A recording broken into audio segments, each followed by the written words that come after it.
चीनी बाशिंदे बारहा पाकिस्तान की सरजमीन पर पाकिस्तान के ही कानून की धज्जियां उड़ाते हुए नजर आते हैं, लेकिन उसके बावजूद भी कहीं से भी कोई भी ऐसा कदम नहीं उठाया जाता जिसको इबरतनाक बनाया जाए।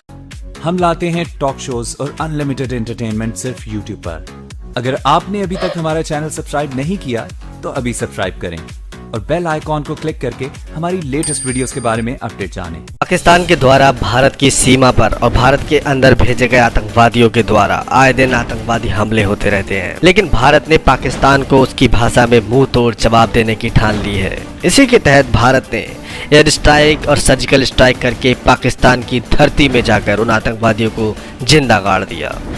तो अब चीन के द्वारा भारत की सीमा पर गुस्ताखियां की जा रही हैं। भारत ने चीन को भी उसकी भाषा में जवाब दिया। तो अब वहीं दूसरी ओर भारत ने डिजिटल स्ट्राइक करके चीन की कमर तोड़ दी है। पूरी दुनिया जहां बस ये सोचती रही कि भारत चीन को कैसे जवाब देगा, भारत ने चीन के ऊपर डिजिटल स्ट्राइक कर दिया और चीन की कंपनियों के सारे टेंडर्स रद्द कर दिए, जिससे चीन को 1 लाख करोड़ रुपए तक का नुकसान हो चुका है। और अब चीन धीरे धीरे भारत को बहलाने की कोशिश करने लगा है। देखिए ये रिपोर्ट। भारत ने जो चोट किया है उसकी एक छोटी सी नज़ीर है। इस आंकड़े को अंत भी नहीं माना जाना चाहिए, क्योंकि चीन पर पाबंदियां जारी हैं। इस मुहिम में सिर्फ हिंदुस्तान ही नहीं, दुनिया के कई देश भी भारत के साथ कदम ताल कर रहे हैं। अब आप बारीकी से समझिए कि चीन को कैसे झटके पर झटका लग रहा है। इस बदलाव की तैयारी अप्रैल में ही केंद्र सरकार ने कर ली थी। इसके मुताबिक भारतीय सीमा से लगे किसी देश के किसी भी व्यक्ति या कंपनी को निवेश से पहले सरकार की मंजूरी लेनी होगी। तब चीन इस फैसले से बौखला गया था। अब इसी बदलाव के तहत जोमैटो जैसी कंपनी में चीनी कंपनी के निवेश को रेड सिग्नल मिल गया है। अब सरकार की नज़र उन चीनी कंपनियों पर है जिनका रिश्ता पीएलए से रहा है। भारत जहां एक और चीन की चतुर चालाकियों से निपट रहा है, तो वहीं दूसरी ओर पाकिस्तान भी भारत के खिलाफ प्रोपेगेंडा कर रहा है। चीन ने पाकिस्तान की क्या हालत कर दी है, हम आपको उसकी सच्चाई दिखाते हैं कि कैसे चीनी लोग चीन की आवाम और वहां की पुलिस की धज्जियां उड़ाते हैं। चीनी बाशिंदे बारहा पाकिस्तान की सरजमीन पर पाकिस्तान के ही कानून की धज्जियां उड़ाते हुए नजर आते हैं। पाकिस्तान के कानून नाफिज करने वाले इदारे पुलिस की बार बार बेहुरमती करते हुए नजर आते हैं, लेकिन उसके बावजूद भी कहीं से भी कोई भी ऐसा कदम नहीं उठाया जाता जिसको इबरतनाक बनाया जाए और ये बताया जाए कि पाकिस्तान की सरजमीन पर पाकिस्तान के कानून का निफाज होगा। तो सुना आपने कैसे चीन के तलवे चाटने वाला पाकिस्तान चीनियों से परेशान है। चीन की चालाकियों से भारत को कोसने वाला पाकिस्तान अब चीन की चाल में फंस चुका है और कैसे बिलबिला रहा है, आगे देखिए।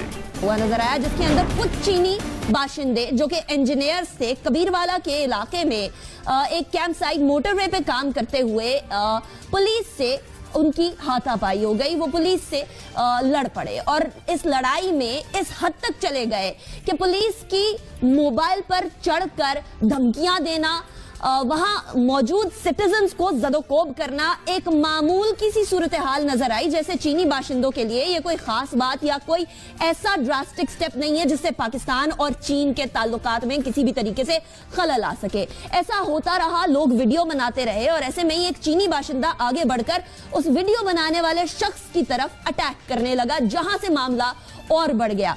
पुलिस खामोश तमाशाई बनी रही, पुलिस मोबाइल में बैठी रही और शहरियों ने अपने हाथ में फिर ये लिया। और फिर वो जो हम रोना रोते हैं कि मॉब कल्चर पाकिस्तान में क्यों फरोग पा रहा है, उसने एक बार फिर फरोग लिया। लेकिन ये वाकया पहली दफा नहीं कि चीनी बाशिंदों ने पुलिस के ऊपर इस तरह से तशद्दुद करने की कोशिश की हो। इससे पहले भी शुजाबाद के करीब एक कैंप था, एटीएम मशीन का डाटा चोरी करते हुए एक चीनी बाशिंदा पकड़ा गया। उसके बाद फिर 21 मार्च 2017 आया और कराची से दो चीनी बाशिंदे गिरफ्तार किए गए।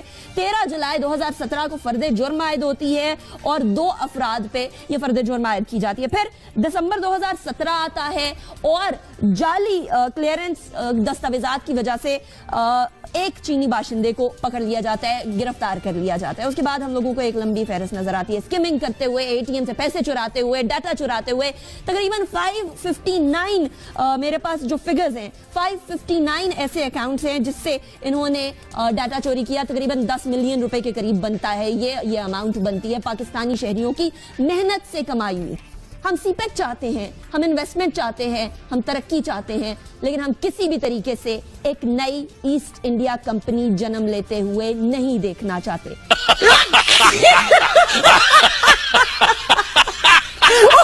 पाकिस्तान यकीनन शायद लतीफ साहब ये चाहता है कि पाकिस्तान तरक्की करे, इसमें कोई शक की बात नहीं। कोई बाशिंदा सीपेक के खिलाफ नहीं है, कोई शहरी पाकिस्तान का सीपेक के खिलाफ नहीं है। तमाम के तमाम लोग चाहते हैं कि तरक्की की राह पे गामजन हो, लेकिन इसके लिए हमें कीमत यह अदा करनी पड़ेगी कि हमें सेल्फ रिस्पेक्ट अपनी जो है वो दे देनी पड़ेगी चीनियों को। क्या हमारी पुलिस की, और स्पेशली पुलिस वर्दी में होते हुए उसकी कोई इज्जत नहीं है? जो वाकया पेश आया है इसके ऊपर इतनी ह्यू एंड क्राई जो सोशल मीडिया पे हो रही है और हुकूमत की तरफ से कोई ऐसे एज सच ड्रास्टिक कदम नहीं उठाया गया, तो फौरी तौर पर उसकी जो सजा है उसे मिलनी चाहिए। और यह सोच हमें ज़हन से निकाल देनी चाहिए कि हमने सीपैक का कॉन्ट्रैक्ट क्या कर लिया, हम किसी के महकूम हो गए, ऐसा हरगिज नहीं है। सीपैक में बाकायदा चीन के अपने बेशुमार फवायद हैं। हमारे मुल्क के अंदर यह तासुर कायम किया जा रहा है कि जी सीपैक एक बहुत बड़ा एहसान है। ऐसा नहीं है। सीपैक जो है उसमें दोनों ममालिक के म्यूचुअल बेनिफिट्स हैं। चाइना की उतनी ही बड़ी जरूरत है जितनी पाकिस्तान की है। उसके बाकायदा कवायद और जवाबत हैं जिसके तहत हमने सीपैक को आगे लेकर चलना है। मगर सीपैक के बारे में हमें कितनी सारी ऐसी चीजें हैं जिन पर आज भी सवालिया निशान है। हमें यह नहीं मालूम कि सीपैक के बारे में जो कर्जा आपने कमर्शियल लोन लिया वो किस रेट पर लिया, वो आपने किस तरह लिया, कितना लिया, कैसे अदा होगा, और उस पर बहुत सारे सवालात उठ रहे हैं।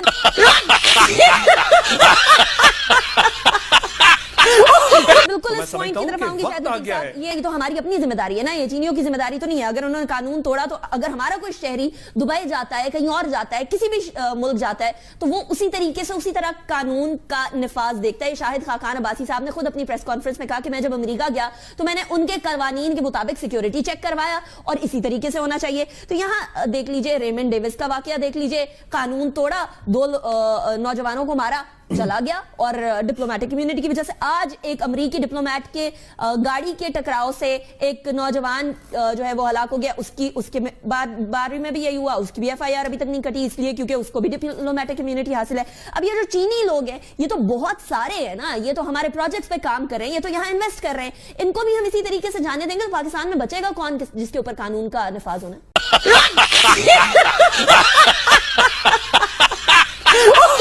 ये क्यों हो रहा है? आपने अपने इब्तिदाइया में बहुत अच्छा बयानिया दिया और कहा कि बहुत सारी आपके पास मिसालें पड़ी हुई हैं, ना सिर्फ के चीनियों की बल्कि और भी बहुत सी नेशनैलिटीज की जो कि पाकिस्तान के कानून की इज्जत नहीं करते। मेरा सवाल यह है कि क्या पाकिस्तान के हुक्मरान पाकिस्तान के कानून की इज्जत करते हैं कि बाहर वाले लोग इज्जत करें? सही। हम आज इस वक्त इस मौके के ऊपर जिस तरीके से हमारी रूलिंग एलीट पाकिस्तान के कवानीन की बरसरेआम धज्जियां उड़ा रही है, पाकिस्तान के उन इंस्टीट्यूशंस को अपनी तनकीद का निशाना बना रही हैं जो कि कानून के रखवाले हैं, उसके बाद क्या हम उम्मीद कर सकते हैं कि जो बाहर के लोग यहां आते हैं वो उस कानून की रिस्पेक्ट करेंगे, इज्जत करेंगे? सही। और वो क्यों करें जब हम खुद नहीं करते?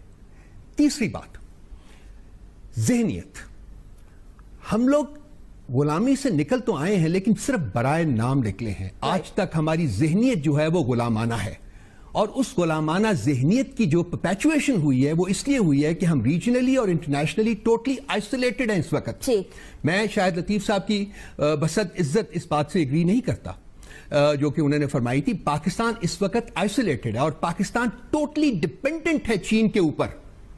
डिपेंडेंस हम लोगों ने खुद क्रिएट कर ली ना, ये तो हमारे अपनी कसूर है कि हमने फॉरेनर्स से 4 साल नहीं बताया। कि इस वक्त पाकिस्तान का अगर कोई वाहिद दोस्त है 1-2 और दोस्तों के अलावा तो वो चीन है। पाकिस्तान का इकोनॉमिक फ्यूचर डिपेंड करता है चीन के ऊपर, पाकिस्तान की सॉल्वेंसी डिपेंड करती है चीन के ऊपर, और आइंदा 2-3 महीनों में जो फाइनेंशियल सिचुएशन बनने वाली है अनीका, वो बनेगी जब तो नजर आएगा। तकरीबन $9.5 बिलियन आपको चाहिए अपने लोन्स और लोन्स के ऊपर जो इंटरेस्ट है वो वापस करने के लिए। पैसा सवालिया निशान है कि कहां से आएगा, पैसा वापस भी करना है और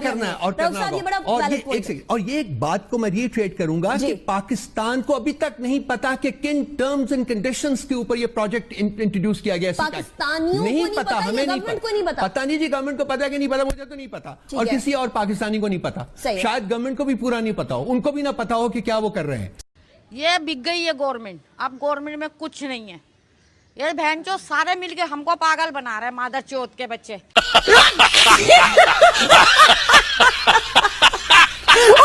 ठीक है, इस हद तक इस हद तक मिसरूल और लैक ऑफ गवर्नेंस है इस मुल्क में कि हम लोगों ने हर चीज को पॉलिटिसाइज करके रख दिया। सही है, लेकिन अगर किसी को नहीं पता, एस्पेक्ट हैं, इन तीनों एस्पेक्ट्स को लेकर आगे बढ़े। अगर आपकी बात बिल्कुल दुरुस्त है कि हुकूमत को भी नहीं शायद क्लियरली पता कि करना क्या है, तो फिर तो ये लम्हा फिक्री है पाकिस्तान के लिए।